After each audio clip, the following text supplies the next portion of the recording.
40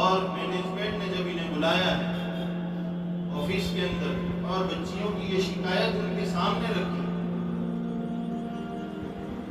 تو بچیوں کی شکایت کو ان کے سامنے رکھ کر مینجمنٹ نے کہا آپ ان کی طرف کیوں نہیں دیکھتے؟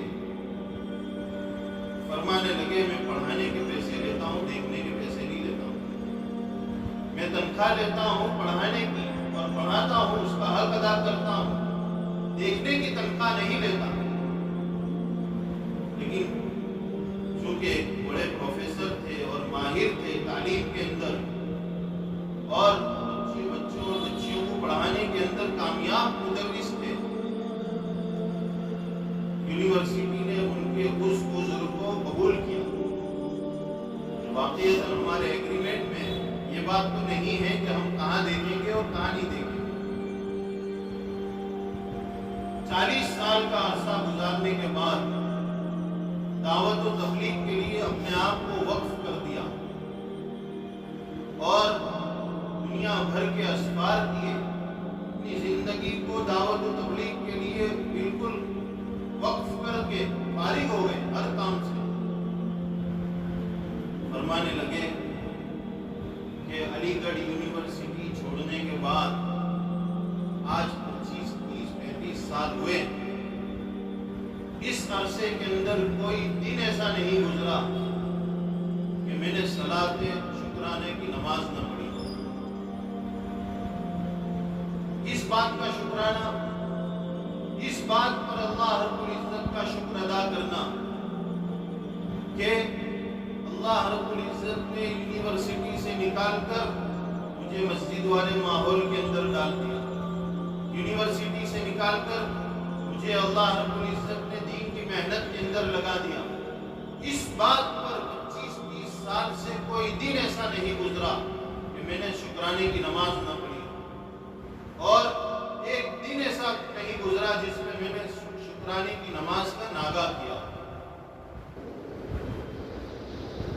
کہتے ہیں کہ نعمت کا استحضار اور قدر جو ہے وہ اندھے کو ہوتی ہے، آنکھ کی قدر اسے ہوتی ہے جو اندھا ہوتا ہے، تندرستی کی قدر اسے ہوتی ہے جو بیمار ہوتا ہے، چلنے پھرنے کی قدر اسے ہوتی ہے جو اپاہج ہوتا ہے، مال کی قدر اسے ہوتی ہے جس سے مال چھین لیا جاتا ہے۔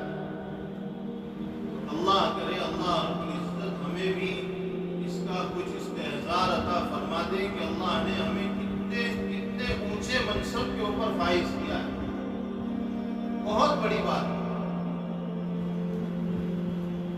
اللہ رب العزت فرماتے ہیں ما یفعل اللہ بعذابکم ان شکرتم وآمنتم وکان اللہ شاکرا علیما، کہ اللہ رب العزت تمہیں عذاب میں مبتلا کر کے کیا کرے گا، کیا فائدہ ہوگا اللہ تمہیں عذاب میں مبتلا کر اگر تم شکر گزاری اور ایمان والی زندگی گزارتے ہو۔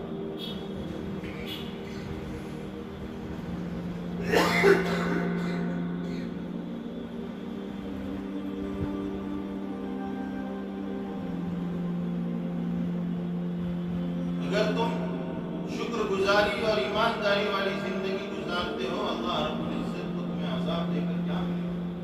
اللہ رب العزت کو تمہارے اعمال کا بڑا قدردان ہے، وہ تمہارے اعمال کو جانتا بھی ہے۔ یہ شکر ایسی نعمت ہے کہ لئن شکرتم لأزیدنکم ولئن کفرتم ان عذابی لشدید، کہ اگر تم نے شکر ادا کیا، اگر اس نعمت کی قدر کر لی،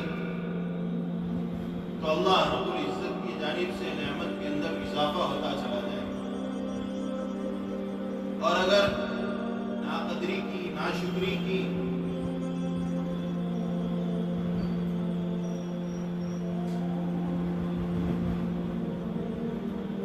نعمت کو نعمت نہیں جانا،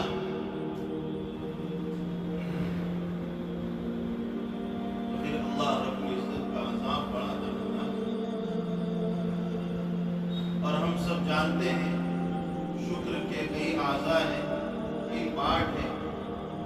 ایک تو ہے شکر باللسان، زبان سے تو ہم بول دیتے ہیں اور بہت آسان ہے بول دینا کہ الحمدللہ اللہ نے ہمیں بڑی اللہ رب العزت کی نعمت ہے، اللہ کا بڑا کرم ہے، اس کا بڑا احسان ہے، اس طرح کے الفاظ کا زبان سے نکال دینا آسان ہے، لیکن شکر بالقلب اور شکر بالجوارح،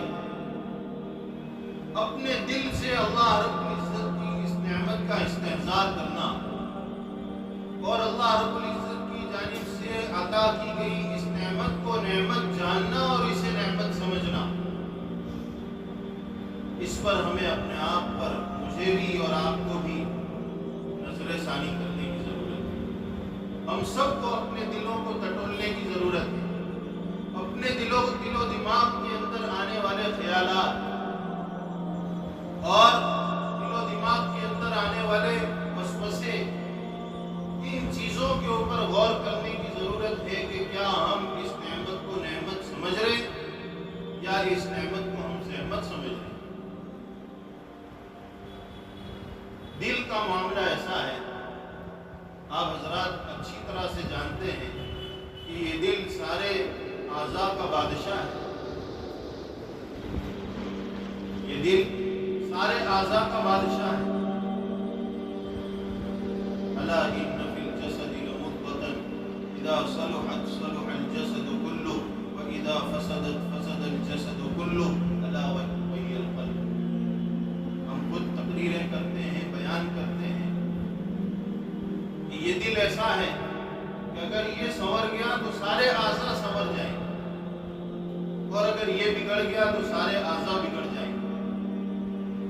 میرے عزیزوں، میں آپ حضرات سے درخواست کرتا ہوں، اپیل کرتا ہوں، اس میٹر کو سیریس لینے کی ضرورت ہے۔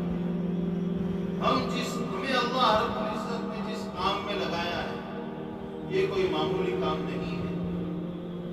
اگر ہم قربانیاں دیتے چلے گئے، ہم اپنے آپ کو اس کے اندر جھونکتے چلے گئے، ہم اپنے آپ کو ترقی دیتے چلے گئے، اور ہم اپنے آپ کے اوپر اس کے تقاضوں کو اوڑھتے چلے گئے،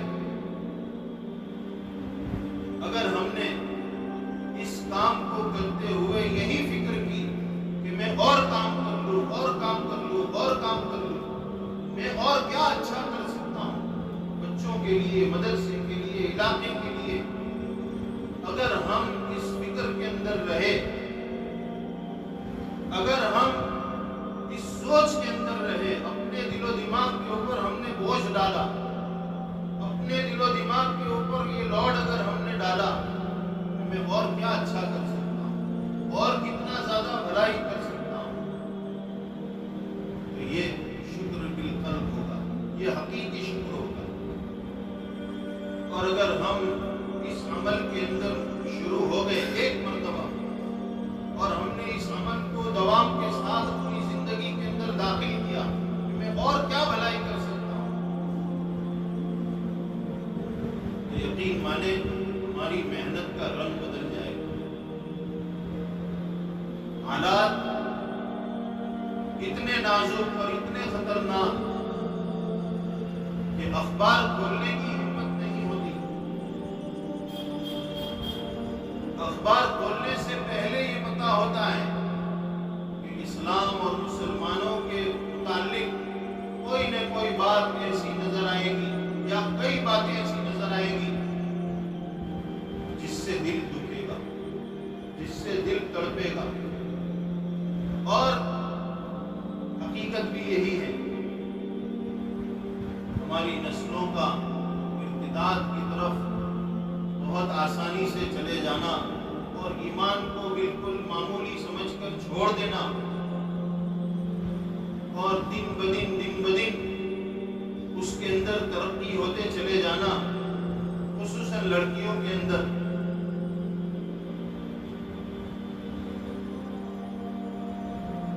اور یہاں سے لے کر دنیا کے بڑے سے بڑے جو حالات ہیں، اس وقت بیماری کا جو مسئلہ ہے، کورونا کا جو مسئلہ ہے، یہ بھی علم سے جڑا ہوا مسئلہ ہے۔ ایسا کیوں نہیں ہوا کہ WHO پوری دنیا کی ایک تنظیم جس کے اوپر پوری دنیا جس کی گائیڈ لائن کے اوپر عمل کرتی ہے، اور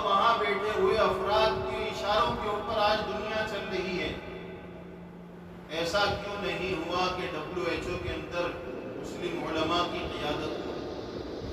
ایسا کیوں نہیں ہوا کہ ایماندار، بااخلاق، متشرع، دیندار لوگوں کی ایک جماعت وہاں بیٹھی ہوئی ہو اور پوری دنیا کو تکلیف سے نکالنے کے اوپر مدد کر رہی ہو؟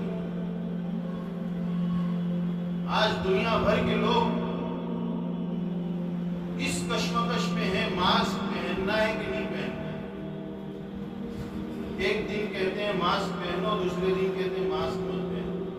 ایک دن کہتے ہیں لاک ڈاؤن کرو، دوسرے دن کہتے ہیں لاک ڈاؤن مت کرو۔ ایک دن کہتے ہیں سوشل ڈسٹنس کرو، دوسرے دن کہتے ہیں سوشل ڈسٹنس مت کرو۔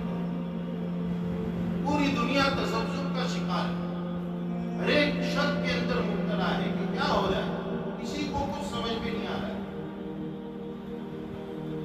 ایسا کیوں نہیں ہوا کہ WHO کے اندر علماء کی قیادت کے اندر اور ان کے اشاروں کے اوپر اور ان کی تعلیم، دینی اور علمی زندگی کے اوپر فیصلے ہو رہے ہیں؟ ایسا کیوں نہیں ہوا؟ یقیناً یہ ہماری تعلیمی اداروں کی کمزوری کے سبب ہوا ہے۔ ہم اپنے اندر محدود رہ گئے، ہم اپنے گروپ کے اندر محدود رہ گئے، باہر نکلتے ہی ہمیں کوئی پہچاننے والا نہیں ہے۔ چھوٹے سے چھوٹا مسئلہ ہو یا بڑے سے بڑا مسئلہ ہو، یقین مانیے تعلیم کے ساتھ ہر مسئلہ جڑا ہوا ہے۔ اور مسلمانوں کی اس وقت جو زوال کی کیفیت ہے، اس وقت جو جس زوال کا مسلمان شکار ہے، اس کا صرف اور صرف ایک ہی حل ہے، وہ ہے تعلیم۔ اور کوئی مسئلہ اس کو جو ہے سلجھا نہیں سکتا۔ اصلاح معاشرے کی فکریں کم ہو رہی ہیں، اصلاح معاشرہ کے عنوانات پر بیانات کم ہو رہے ہیں۔ دین کی کون سی ایسی محنت ہے؟ کتابیں کم لکھی جا رہی ہیں، قرآن کریم کم چھپ رہے ہیں، تفسیر کی کتابیں کم شائع ہو رہی ہیں۔ کون سا ایسا شعبہ ہے جس کے اندر کمزوری ہے؟ ہر شعبہ اپنی آب و تاب کے ساتھ آگے بڑھتا جا رہا ہے۔ اداروں کے اندر بڑی بڑی بلڈنگیں آباد ہو رہی ہیں، سب کچھ ہو رہا ہے، لیکن تعلیم کا رخ جب تک صحیح نہیں ہوگا اور جب تک ہم یہ نہیں سمجھ پائیں گے کہ تعلیم کا مقصد کیا ہے، اس وقت تک امت اس زوال سے نہیں نکل سکتی۔ اور میں یقین کے ساتھ کہہ سکتا ہوں، اللہ رب العزت سے امید لگا کر کہ آئندہ صدی کا جو مجدد ہوگا وہ ہوگا جس نے تعلیم کے صحیح رخ کے اوپر محنت کی ہوگی۔ اللہ کی ذات سے مجھے بہت امید ہے کہ آئندہ صدی کا جو مجدد ہوگا وہ ہوگا جس نے تعلیم کے صحیح رخ کے اوپر محنت کی ہوگی۔ اور اللہ رب العزت نے ہمیں اسی شعبے کے ساتھ جڑا ہے۔ ہم ہمتی میں مبتلا نہ ہو کہ ہم کو نورانی قاعدہ پڑھا رہے ہیں، ہم کو قرآن پڑھا رہے ہیں اور بچے صرف قرآن کی روانی سیکھ کر چلے جاتے ہیں۔ اس وقت ہمارا مقصد یہ ہے اور ہم آپ کو دعوت دیتے ہیں کہ آپ ہمارے اس مقصد کے ساتھ جڑ جائیے۔ یہاں آنے والا بچہ، اس مدرسے کے اندر آنے والا بچہ، اس کی زندگی کا کوئی بھی مسئلہ ہو، آگے چل کر 15 20 25 سال کی عمر سے اس کی زندگی جب شروع ہوگی، مارکیٹ کے اندر جائے گا، شادی کرے گا، گھریلو زندگی گزارے گا، معاشرت اور اخلاقی پہلو اس کے سامنے آئیں گے، معاملات کے پہلو آئیں گے، جو لوگوں کے ساتھ ڈیل کرے گا، سودے بازی کرے گا، اس کی پوری زندگی کا جو بھی رخ ہے وہ یہاں سے طے ہونا چاہیے۔ اسی ادارے سے اس کی زندگی کا رخ طے ہونا چاہیے کہ یہ معاملات میں بھی صحیح چلے گا، معاشرت میں بھی صحیح چلے گا، اخلاق بھی اس میں بھی صحیح چلے گا اور زندگی کو ایسی گزارے گا جیسی اللہ کو پسند ہے۔ دین کے تو کتنے شعبے ہیں، ہر قدم کے اوپر دین کی رہنمائی ضروری ہے۔ ہم اگر دین کے سارے شعبوں کو چھوڑ کر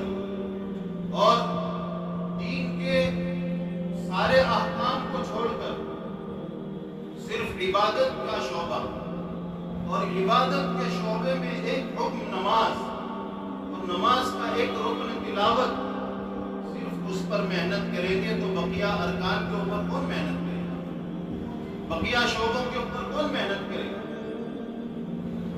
آج جو مسلم نوجوان کشمکش کا شکار ہے، بے راہ روی کا شکار ہے، میں یقین کے ساتھ کہہ سکتا ہوں کہ اگر ہم نے مکتب کے نظام کو ایسا بنا لیا کہ آنے والے بچے کی پوری زندگی کے سارے مسائل کا سولوشن اگر ہم اسے دے دیتے ہیں اس کی تعلیم کی مدت کے اندر، تو امت کی بے راہ روی اس ادارے سے ختم ہو سکتی ہے۔ اور ہم آپ کا اس معاملے کے اندر سپورٹ چاہتے ہیں۔ ڈسپلن ڈپارٹمنٹ شروع کیا گیا اور ڈسپلن ڈپارٹمنٹ نے محنت کی۔ معاف کرنا بات تھوڑی کڑوی ہے، لیکن میں کہہ دیتا ہوں چونکہ سب اپنے ہی ہے۔ ڈسپلن ڈپارٹمنٹ کی جانب سے یہ شکایت ہے کہ ہمیں اساتذہ کی جانب سے سپورٹ نہیں ملتا۔ اساتذہ صرف پڑھانے کو اپنا کام سمجھتے ہیں، تربیت کو اپنا کام نہیں سمجھتے۔ کئی مرتبہ یہ شکایت سامنے آئی۔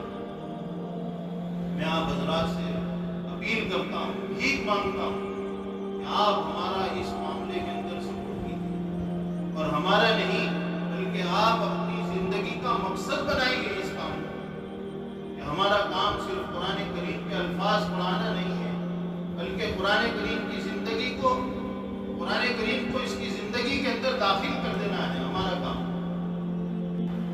اللہ کی جانب سے نوازا اتنا ہی جاتا ہے جتنا بندہ اپنے اوپر بوجھ ڈالتا ہے۔ میرے عزیزوں، میں آپ حضرات سے درخواست کرتا ہوں، اپیل کرتا ہوں، اپنے آپ کو ملازم نہ سمجھیں۔ آپ حضرات کوئی نوکر نہیں ہو۔ مجھے کسی مدرس کے لیے تقرر کے لیے فون آتا ہے، اور مدرس کے تقرر کے لیے جب فون آتا ہے اور سامنے سے یہ کہتا ہے کہ نوکری کے تلاش میں فون کیا ہے، میں فوراً کہہ دیتا ہوں بھائی ہم کو نوکروں کی ضرورت نہیں ہے۔ فوراً کچھ نہیں پوچھتا کہ آپ کی فراغت کہاں سے ہے، آپ کتنا پڑھے ہوئے ہو، آپ نے کیا حاصل کیا، کچھ نہیں پوچھتا۔ اس لفظ کو سن کر میں اتنا چڑھتا ہوں، اتنی نفرت کرتا ہوں کہ فوراً فون رکھ دیتا ہوں، بھائی ہمارے یہاں نوکروں کی کوئی ضرورت نہیں۔ نہ ہم یہ چاہتے ہیں کہ آپ ہمارے نوکر بن کر رہو، بس ہماری آپ سے یہی درخواست ہے، یہی اپیل ہے کہ ہم اپنی زندگی کا یہ مقصد بنائیں۔ وہ اشعار جو ہم پڑھتے ہیں، میری زندگی کا مقصد میرے دین کی سرفرازی، میں اسی لیے حاجی اور میں اسی لیے، اشعار سے اتنی مناسبت نہیں ہے مجھے، اور یاد بھی نہیں رہتے، لیکن ہم بولتے کیا ہیں؟ میری زندگی کا مقصد میرے دین کی سرفرازی، میں اسی لیے حاجی، میں اسی لیے نماز۔ ایک طرف الفاظ پر غور کیجیے، دوسری طرف زندگی پر غور کریں، ہماری سوچ کے اوپر ہم غور کریں۔ اگر ہماری سوچ یہ بن گئی کہ ہمیں اس بچے کی زندگی کے ہر پہلو کا حل یہاں نکالنا ہے، اور یہاں سے بچہ زندگی کے ہر پہلو کو سیکھ کر جائے گا، اللہ کی طرف سے وہ ملے گا، اللہ کی طرف سے وہ ملے گا جس کا ہم نے کبھی تصور بھی نہیں کیا۔ اعددت لعبادی الصالحین ما لا عین رأت ولا اذن سمعت ولا خطر علی قلب بشر۔ میں نے اپنے نیک بندوں کے لیے وہ تیار کر رکھا ہے جسے نہ کبھی آنکھ نے دیکھا ہے، نہ کبھی کسی کان نے سنا ہے، اور نہ کبھی کسی کے دل و دماغ پر اس کا وہم گزرا ہے۔ محنت کرنے کی زندگی کتنی بچی ہے؟ 25 30 35 سال تک تو تقریباً سبھی پہنچ گئے ہیں۔ ایک ہمارے سلیم سر ہیں جو 40 پلس میں ابھی چل رہے ہیں، باقی تو کوئی نہیں، 25 سے 35 کے بیچ میں سب چل رہے ہیں۔ اب کیا بچا ہے؟ کل رات کو تو ہمارے ساتھ باتیں کر رہے تھے، صبح صبح چلے گئے۔ ابھی تو ان کا آکسیجن لیول بہت اچھا تھا، رات کو تو 94 بتا رہا تھا، پھر 93 ہوا تھوڑی دیر کے لیے، پھر واپس 95 ہو گیا۔ صبح دیکھا تو بے بھان پڑے ہوئے تھے، ڈاکٹر کو بلا کر پوچھا تو کہا 3 گھنٹے پہلے ان کا انتقال ہو گیا۔ یہ سب خبریں تو ہم سنتے ہیں، ہمارا اپنی زندگی کا کیا بھروسہ ہے؟ ہو سکتا ہے یہ ملاقات ہم میں سے کسی کی آخری ملاقات بھی ہو، تو ہم اپنے دل کے اوپر اس بات کو لیں، ہم اپنے آپ کے اوپر بوجھ ڈالیں۔ میرے عزیزوں، بہت غور کرنے کی بات ہے۔ میں آپ حضرات کو ایک ہوم ورک دینا چاہتا ہوں، اس کو میں آپ حضرات کو ایک ہوم ورک دینا چاہتا ہوں، اور میں نے یہ ہوم ورک پچھلے دنوں اساتذہ کو دیا بھی تھا۔ ہمارے 5-7 اساتذہ یہاں روزانہ عشاء کی نماز کے بعد 1 گھنٹہ بیٹھتے تھے اور محنت کرتے تھے کہ بچوں کو کیا دینا ہے۔ میں دیکھتا رہا اور اللہ کے فضل سے انہوں نے بہت ہی پابندی کے ساتھ عمل کیا اور زبردست محنت کی، قربانی کے ساتھ ایک اچھا خاصا نصاب تیار کیا۔ لیکن وہ نصاب جو تیار ہوا ہے، اس نصاب کے اندر ایک روح ڈالنی ہے، ایک روح پھونکنی ہے، اور اس نصاب کی روح یہ ہے کہ بچے کی زندگی کا ہر مسئلہ کیسے حل ہو سکتا ہے۔ میں نے اسے غور سے دیکھا تو نہیں ہے جو 7 سال کا نصاب بنا ہے، لیکن میں بنانے والوں سے بھی پوچھتا ہوں اور دوسرے تمام اساتذہ سے بھی پوچھتا ہوں۔ آپ حضرات اس نصاب کے اوپر غور کیجیے۔ اگر آپ کو ایسا لگتا ہے کہ بچے کی پوری زندگی سنوارنے کے لیے یہ نصاب کافی ہے، تو اب تو ہم اس نصاب کو فائنل آج ہی کر دیتے ہیں۔ اور اگر بچے کی زندگی کا ہر رخ اس میں نہیں آتا، تو ہم آپ کو اس وقت یہ ہوم ورک دیتے ہیں کہ 1.5 مہینے کی جو چھٹی ہے، آج سے لے کر 22 مئی تک، بچوں کی چھٹی 27 مئی تک 26 مئی تک ہے، اساتذہ کا نظام ہم نے 22 مئی تک رکھا ہے۔ سنیچر کو شام کو اپنے اپنے گاؤں سے آ جانا ہے، رات تک یا آدھی رات کو یا آخر میں اتوار کے دن صبح تک۔ اتوار کے دن صبح 23 مئی، 24 مئی اور 25 مئی ہم کسی تعلیمی مشورے کے اندر بیٹھیں گے 3 دن تک، اتوار، پیر اور منگل، اور پھر بدھ کے دن واپس 1 دن کی چھٹی رہے گی 26 تاریخ کو، اور 27 تاریخ سے سارے بچے بھی انشاءاللہ آ جائیں گے۔ میں آپ حضرات کو اس آج سے لے کر 22 مئی تک جو آپ کے پاس وقت ہے، ہمارا کام اسکول کا کام نہیں ہے کہ ویکیشن ہو گیا، چھٹی ہو گئی۔ ہم اللہ کے دین کے لیے کام کرنے والے لوگ ہیں۔ ہم حضور اکرم صلی اللہ علیہ وسلم کے دین کو آگے بڑھانے کے لیے یہاں آئے ہیں۔ حضور اکرم صلی اللہ علیہ وسلم کی زندگی کے اندر کوئی ویکیشن نہیں تھا، کوئی چھٹی نہیں تھی۔ مدرسہ صفا کے اندر کبھی چھٹی ہوئی ہو، ویکیشن ہوا ہو، ایسا کوئی نظام ہم نے کتابوں کے اندر نہیں پڑھا۔ تو ہماری چھٹی اسکول کی چھٹی نہیں ہے، ہماری چھٹی دنیا داروں کی چھٹی نہیں ہے۔ ہماری چھٹی یہ ہے کہ ہم اس چھٹی کے اندر، اس ویکیشن کے اندر اپنے آپ کو اگلے سال کے لیے تیار کر کے لائیں۔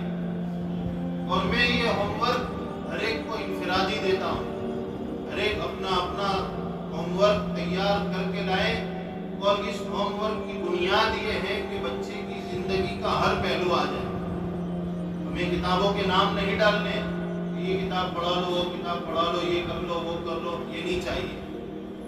آج تک مکاتب کے اندر یہی ہوا ہے کہ ادھر سے کوئی کتاب لے لی، ادھر سے کوئی کتاب لے لی، کسی کی عقیدت میں کوئی کتاب لے لی، یہ کوئی کتاب چھاپ ڈالی، ہو گیا، اور یہ مواد جمع ہوا ہے، اس کو پڑھانا شروع کر دو۔ اور اس مکتب سے پڑھا ہوا بچہ، اس مکتب سے اور اس مدرسے سے پڑھی ہوئی بچی قرآن کریم تو حاصل کر لیتی ہے، اسے روانی کے ساتھ تجوید کے ساتھ سیکھ بھی لیتی ہے، لیکن جتنی بچیوں کے مرتد ہونے کی روزانہ خبریں آ رہی ہیں، کسی نہ کسی مکتب میں پڑھی ہوئی بچیاں ہیں۔ ہمیں اب اس دوڑ سے آگے نکلنا ہے، اس سائیکل سے ہمیں آگے نکلنا ہے، اس میدان کے باہر آنا ہے، اس حلقے سے آگے نکل کر ہمیں کام کرنا ہے۔ آپ حضرات میرے ان الفاظ کو نوٹ کر لیجئے کہ اس ہوم ورک کا مقصد کتابوں کو جمع کرنا نہیں ہے، بلکہ اس ہوم ورک سے میں یہ چاہتا ہوں کہ آپ حضرات ایسی تیاری کر لائیں کہ بچے کی زندگی کا کوئی پہلو باقی نہ رہے،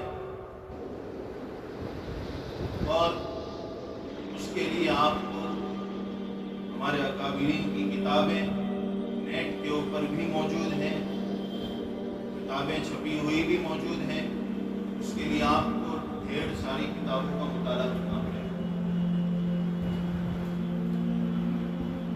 اور ڈھیر ساری کتابوں کا مطالعہ کر کے ہمیں یہ طے کرنا پڑے گا کہ ہمارا مقصد کیا ہے۔ مقصد جب سمجھ میں آ جائے گا، پورا نصاب خود بخود سمجھ میں آ جائے گا۔ میں آپ حضرات سے یہ اپیل کرتا ہوں کہ 22 مئی کو جس وقت ہم مدرسے واپس آئیں، اور 23 مئی کو صبح میں جب ہم بیٹھے میٹنگ کے اندر، مشورے کے اندر، اس وقت ہم سب کے پاس ایک مسودہ تیار ہو اور ہم سب انفرادی محنت کر کے اسے لے کر آئیں کہ تعلیم کا نظام اور نصاب کیسا ہونا چاہیے کہ ہمارا بچہ یہاں سے پڑھ کر جائے گا تو کبھی ارتداد کا شکار نہیں ہوگا۔ ارتداد تو دور کی بات ہے، وہ کبھی شراب کو ہاتھ نہیں لگائے گا، وہ کبھی سگریٹ کو ہاتھ نہیں لگائے گا، وہ کبھی جوئے کو دور سے بھی نہیں دیکھے گا، وہ کبھی سود کے اندر مبتلا نہیں ہوگا، وہ کبھی زنا میں مبتلا نہیں ہوگا۔ اس کی ایسی تعلیم و تربیت ہو جائے گی کہ وہ خیر اور شر کے اندر تمیز پیدا کرنے والا بنے گا۔ ایسا نصاب اور ایسا نظام آپ حضرات تیار کرنے کی کوشش کیجیے۔ ہمیں آئندہ سال شروع ہوتے ہی اس میدان کے اندر فوراً کود جانا ہے، آ جانا ہے کہ ہمارے یہاں پڑھنے والے بچے کی تعلیم بھی 1 نمبر ہو، اور ہمارے یہاں پڑھنے والے بچے کے اخلاق بھی 1 نمبر ہو، اس کی معلومات بھی 1 نمبر ہو، اور اس کی زندگی بھی 1 نمبر۔ اور اگر آپ حضرات نے یہ کام کر لیا تو میں نے جیسا کہ شروع میں بھی عرض کیا کہ ہم سابقون الاولون میں شمار ہوں گے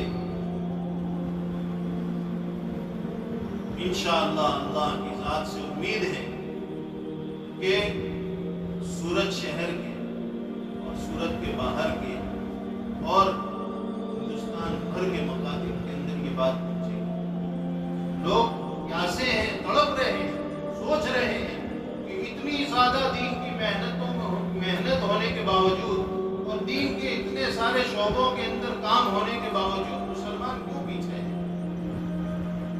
لوگ طلب لگا کر بیٹھے ہوئے ہیں، لوگ پیاسے بیٹھے ہوئے ہیں۔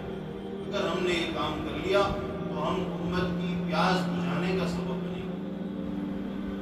مجھے مولانا صادق صاحب نے گزشتہ ٹیلی فون پر یہ بات بتائی کہ سورت کے کئی مکاتب سے مجھے یہ فون آئے، یعنی مولانا صادق صاحب کو، کہ مفتی وسیم کے یہاں مدرسہ امدادیہ کے اندر چھٹیاں کب ہو رہی ہے، شروع کب ہو رہا ہے، مدرسہ امدادیہ کے اندر سالانہ امتحان کب ہو رہے ہیں، جلسہ کب ہو رہا ہے اور کیسے ہو رہا ہے۔ مولانا بتانے لگے کہ آپ کا ادارہ سورت شہر کے اندر ایک مثالی ادارہ اور ایک ایسا ادارہ جس پر لوگوں کو اطمینان ہے، اعتماد ہے، ایسا ادارہ بنتے جا رہا ہے۔